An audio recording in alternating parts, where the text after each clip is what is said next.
sabe? Me tá querer que é tópico e então cosco facilmente lo me mira como tópico nacional, pero se ma compreender que a guardo bisa que tem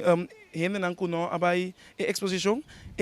que dá para ter que tomar lugar, porque agora é trip a guardo organizar para vai uma exposição, pero promete para ter um processo com a cana que bota vai visitar é instância não oficial.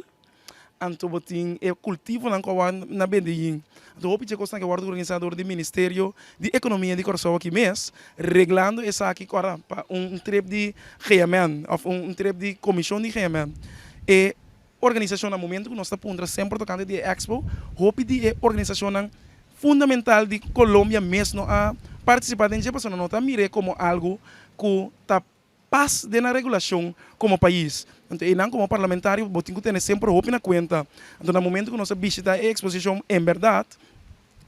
que den consulta com o chefe de delegação, com o presidente de comissão de reamen, com o senhor Bram. No momento, ele bota mira com a situação não está bom e está para segurar para a segurança de parlamentário não também não a queda e parlamentário que já estava a focar com não a queda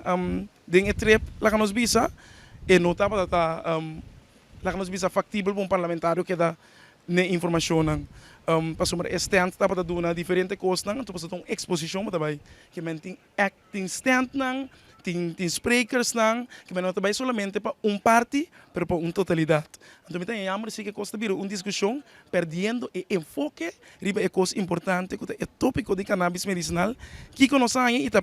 também manda uma carta informando riba um processo como proposição que me quer que a comissão de reamen mestre beasi informando o povo de uma comissão central que a sociedade e como nós estamos seguindo que é projeto de lei aqui